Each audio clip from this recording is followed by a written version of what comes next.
right, ladies and gentlemen, we've got full spoiler summary for chapter 87 of the Dragon Ball Super manga. If you do not want to be spoiled on anything, the chapter will be out in 2 days. We'll of course have coverage here on the channel, a review on the chapter, and probably a stream shortly after that discussing it, because this is a very, how can I put it? A lot of stuff happens in this chapter. A lot. We've already got images that I put in the last video I did. If you haven't checked that out, I'll leave a link in the upper right corner in the cards, as well as at the end of this video, to look at the images from this chapter. But without any further ado, okay, we're going to go ahead and go right into chapter 87, the full summary. Translations from DBS Chronicles. And there'll be much more to talk about, like I said, as the as chapter comes out, because this is it is now the end of the Granolah arc. The Granolah arc is officially over. Toyotaro will be taking a month off in September. However, in September, we're going to get more details about what the next Dragon Ball Super arc will be, and that's going to begin in October. So everybody now knows what's going on. New arc in October, but September we'll have the announcement, so make sure that you are subscribed to the channel and enable notifications, and we'll have all the news on all of that when it breaks, as it comes out. Chapter 87, here we go. The greatest warrior is revealed. The chapter begins with Goku and Vegeta promising each other to train even harder to beat each other in the race. Yeah, of course, that's what they always do, right? They notice Granolah fall off the ground due to the after effects from the attack he used to defeat Gas. You remember in the last chapter, they all worked together to beat Gas, but it was Granolah that blasted him, and Gas was beaten after Goku did the giant image technique. Granolah explains to Goku and Vegeta that he exchanged his lifespan in order to get that power, and he thinks the attack from earlier has shortened it even more. Yeah, that's definitely something that we knew. He's just like Gas, where his life is being cut short little by little the more he taps to his power, as a result of the wish made to the Cerulean Dragon. Monaito comes running to heal Granolah, As he was about to do that, he realizes he can now heal someone to their full strength. It's because of the many times he healed Granolah and others that his healing abilities have improved. I wonder if that's something for all Namekians. That's never really been explained before. I do wonder if that's something for all Namekians. He then heals everyone back to their full strength. So Goku, Vegeta, and Granolah are now at max power. Meanwhile, Elec is frustrated that all his plans have flopped. He says he shouldn't have trusted the Dragon Balls. He then prepares to flee from the planet. Vegeta notices Elec escape alone. Goku asks Elec if he's forgetting about his siblings, to which Elec replies that he's done with them. So, like we've been talking about, folks, Elec does not give a damn about anybody but himself. He doesn't care about Gas's well-being, Oil, or Maki. He is a sociopathic grand manipulator, and he is proving it once again here in this chapter. If you think Frieza's bad, I mean, well, they're both pretty bad, right? More on Frieza shortly. Vegeta notices Elec is... Oh, I read that part already. Suddenly, a beam hits Monaito from behind. Everyone is shocked. They turn around and see that it came from an even older Gas in midair. This is that zombified Gas. Well, for those of you who did see my previous video, this Gas looks totally grotesque. He's pretty much almost down to being a skeleton. He's just totally gross. Totally a zombie. This is the closest we're going to get to like a Marvel zombies type of situation in Dragon Ball. I mean, it's just gruesome. Gas now looks to be way older than before. He's so old that his skeleton is visible. Yeah, he's falling apart. I mean, he's definitely at the end of his life. So I talked about it also, earlier this week when we had those... well, actually, it was last week. I'm sorry, last week when we had the draft pages come out. I was thinking it was going to end up being OG-73 because Gas is way too tired. No OG-73 whatsoever in this arc. I guess that that whole storyline's done. I mean, I was wondering if they were going to be done with it, but it was not him. And it was not Frieza either who blasted Monaito. More on Frieza shortly. It was Gas. Granolah runs to Monaito to his aid, while Goku and Vegeta transform into True Ultra Instinct and Ultra Ego respectively and go after Gas. Gas smashes their heads together using telekinesis. As Goku and Vegeta get themselves together and prepare for a Kamehameha and Gallic Gun, Gas hits them with a huge ki blast followed by kicks. So Gas is still very strong. That moniker of being the strongest is still, as of right now, fitting him. Gas left cheek completely wears off. His left skull becomes more prominent. This is freaky too, man. Goku comments that Gas threw himself into the energy wave he emitted to land kicks on them. That means Gas doesn't care about damaging his own body anymore. He's on a suicide run, yo. Vegeta notes that it's like they're not fighting a living person now, that's what I'm talking about. It's very zombified. Like, that's kind of a cool idea. Last time we saw zombies quite like this is either, and it's not the same as this, but like when Baby was taking over people's brains in GT, or even the Garlic Jr. saga, again, both filler, non-manga stories, we saw like zombies. It's not the same kind of zombie, obviously. This is more like an actual traditional, like, zombified looking character, but it's still like, I don't want people to say, oh, we've seen zombies before. We've seen similar stuff towards mind control, right? But not quite like this, where it actually looks like a zombie. You know what I mean? Granolah cries seeing Monito die. He says he can't let him die on him, but he can't do anything to save him. Monito says that his life already ended 40 years ago. His only purpose after was that to raise Granolah to be a man. He thanks Granolah for all the good times he spent with him and closes his eyes. So that appears to be the end of Monito. We find out more later, but as of right now, we're supposed to believe that's the end of Monito. Obviously, now Granolah has had his mom and his surrogate dad taken out by Elec and Gas, respectively. Part 2, here we go. Goku, in his true Ultra Instinct, breaks Gas's left arm with a kick, but it doesn't bother Gas even one bit. He counters with a punch from his left arm, which sends Goku flying. Gas' left arm bone is now visible. Sick. Goku is shocked to see him move with that broken arm. Vegeta comments that being the greatest in the universe is nothing but a curse. That's a good point. That is a good point. It's almost like wishing to be immortal, how Garlic Jr., second mention of him in this video, was trapped in the dead zone for the rest of eternity, but he's immortal, so he never dies. It's kind of like that, like you think you're getting something, a benefit, but it's actually a curse. Elec is surprised to see Gas turn the tables again. He laughs and says, until your last breath, you are the greatest warrior in the universe. Now kill them, kill them, kill them. So Elec is now suddenly trying to, what a manipulator, right? What a manipulator. Mackie and Oil stand in the way and suggest Elec stop Gas and flee from the planet together and try winning next time. Elec slaps Mackie, which sends her flying. Oil catches her. Elec says, I told you there is no next time. Gas will soon run out of life. For him to become the greatest warrior in the universe, his life had to be cut short. Which, of course, we knew that as an audience, but Gas and the Heeters did not know that. Gas is shocked to hear Elec's words. He's surprised to know that he'll run out of life soon. I mean, just look at him, bro. You can't tell? Gas stops hitting Goku and sees his face in a nearby river and can't believe what he looks like. Elec calls Gas incompetent for wasting time looking at the river. He tells them to finish them quick before he appears.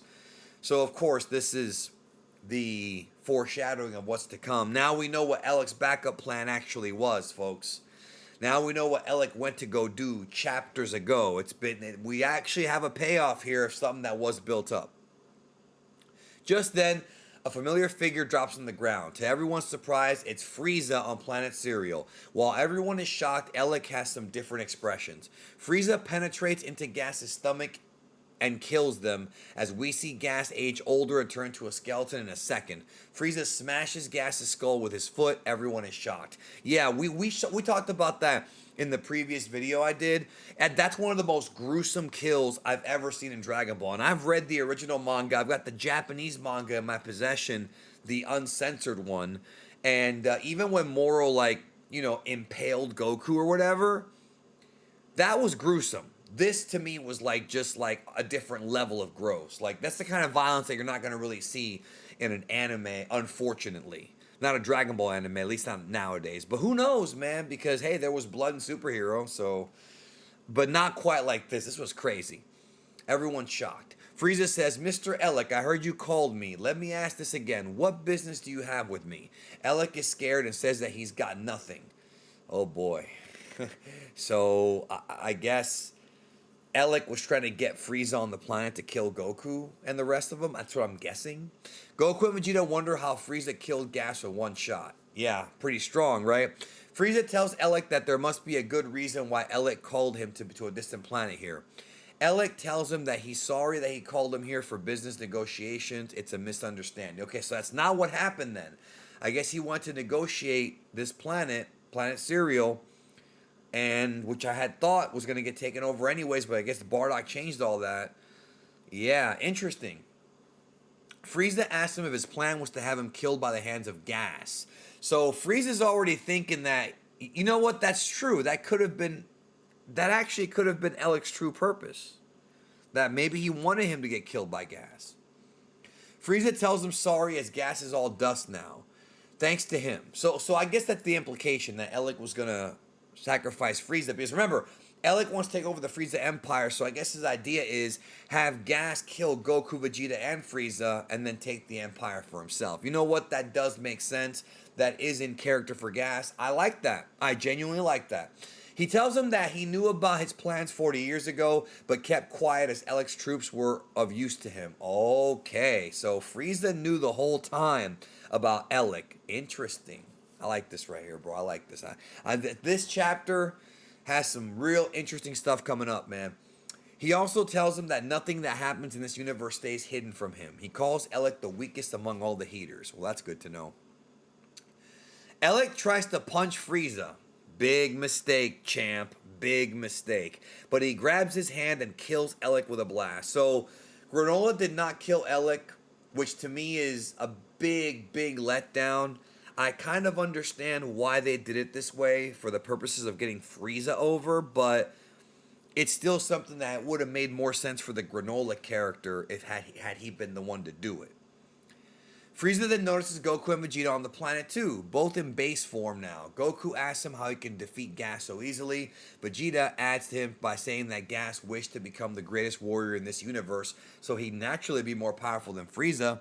Frieza says, this universe I see. I was in another realm until now, so I may not have existed in this universe in the first place. So, Frieza was not in Universe 7 when this whole thing was going down, when this whole arc was happening.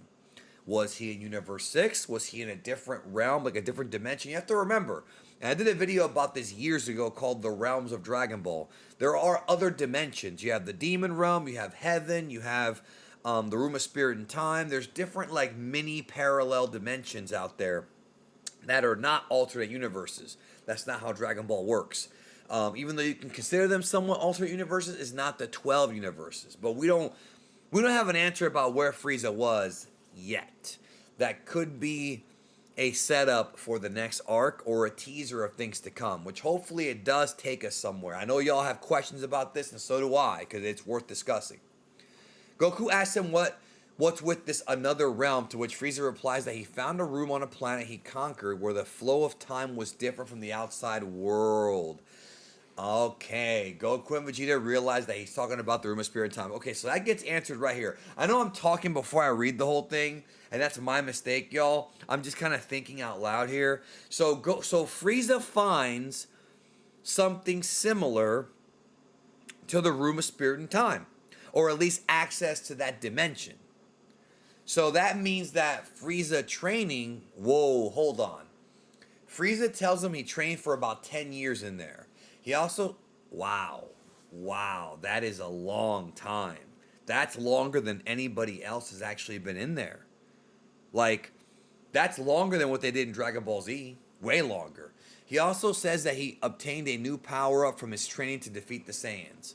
Now, again, 10 years, I cannot believe that it's 2022 and Frieza is once again the most powerful in the universe. That's crazy. I would have never believed that. I would have never, ever thought that. Wow. Now, of course, the question's going to be, where does he measure up with, like, the gods now? Because 10 years in the Room of Spirit and Time, dude, that is a long time. And remember, 10 years is like, 10 days, basically? So, It's funny because I remember in the old story they talked about how you can only be in there for a limited amount of time. I guess Frieza broke that rule, even though that rule was kind of broken in Super. Frieza transforms to a new state he calls Black Frieza and rushes toward Goku and Vegeta. Both power up to their new forms and get ready. Frieza, with just a single punch, knocks both TUI Goku, True Ultra Instinct Goku, and UE Vegeta, then reverts back to his final form. I wasn't here for you two this time, so I leave you two today, says Frieza, and then calls his ship to leave the planet. That's a weird thing to say because you would think that Frieza would just kill them. You know, that would be more in character for him. You would think that he would just wipe them out. But he didn't. He spared them. I wonder why. Frieza informs about vacancies in jobs of a kitchen staff and a waiter to Oil and Maki. And they decide to go with Frieza. That's funny. Frieza leaves. Goku and Vegeta somehow get up and go near Granolah and Monaito. Suddenly, Monaito opens his eyes. It's Whis who restored his life. So Whis has arrived. Right when Frieza leaves, Whis arrives. That would have been a hell of a showdown.